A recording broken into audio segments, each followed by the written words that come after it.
السلام علیکم، بسم اللہ الرحمن الرحیم۔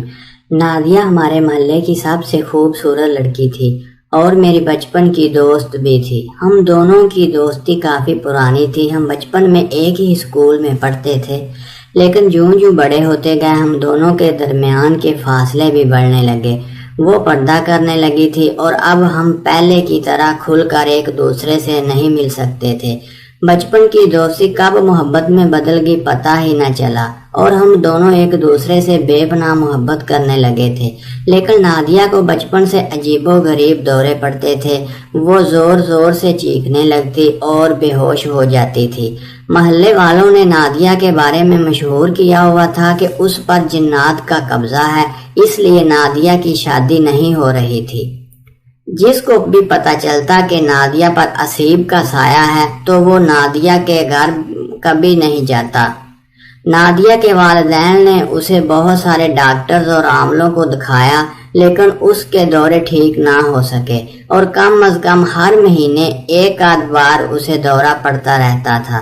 ابھی چند دن پہلے ہی نادیہ کو ایک بہت بڑا دورہ پڑا۔ اس کے والدین پریشان ہو گئے اور اسے ڈاکٹروں اور عاملوں کے پاس لے جایا گیا۔ پھر بڑی مشکل سے نادیہ کی حالت سنبھلی۔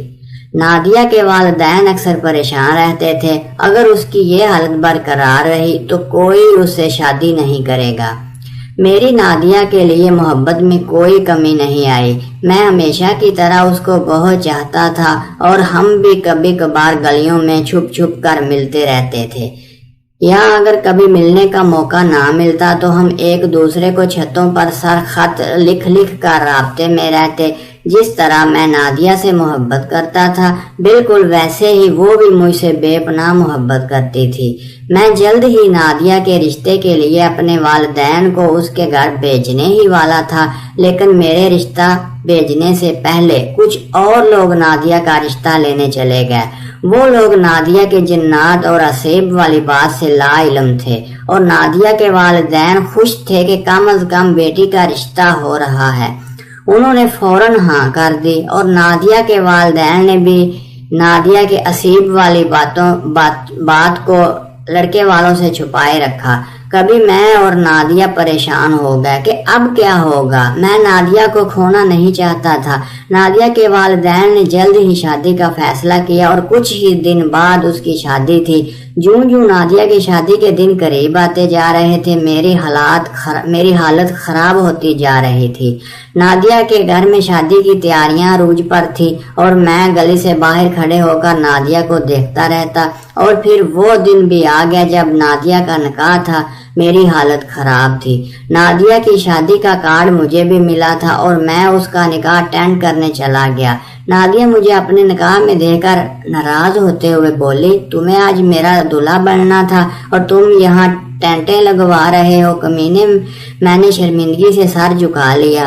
میرے بس میں کچھ نہیں تھا۔ دلہا بیچ پر آ گیا، مولوی نے نکاح پڑھانا شروع کر دیا۔ میں سب کچھ خاموشی اور بے بسی سے دیکھتا رہا اور نکاح شروع ہونے سے 2 منٹ پہلے نادیہ کو جنات کا شدید دورہ پڑا۔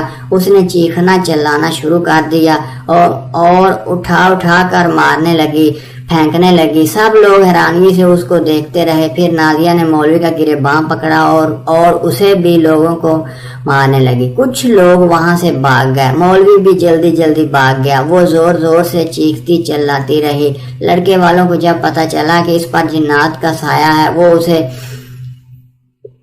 اور اکثر اسے دورے پڑتے ہیں تو وہ فوراً وہاں سے بھاگ گئے۔ اب گھر میں صرف نادیہ اور اس کی فیملی کھڑی تھی۔ میں بھی خاموشی سے کھڑا سب کچھ دیکھ رہا تھا۔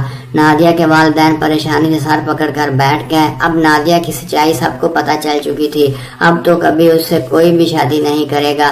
اسی وقت میں آگے بڑھا اور نادیہ کے والدین کے پاس چلا گیا اور ان کو حوصلہ دیتے ہوئے بولا، آپ لوگ فکر نہ کریں، میں نادیہ سے شادی کرنے کے لیے تیار ہوں۔ میری بات پر نادیہ کے والدین خوش ہو کر مجھے دعائیں دینے لگے۔ اسی وقت مولوی کو پھر سے واپس بلایا گیا اور اس نے ہم دونوں کا نکاح پڑھایا اور پھر میں اور نادیہ نادیہ میری بیوی بن گئی۔ اب ہم خوشی سے رہ رہے ہیں۔ اگر آپ کو ویڈیو اچھی لگے تو پلیز چینل کو سبسکرائب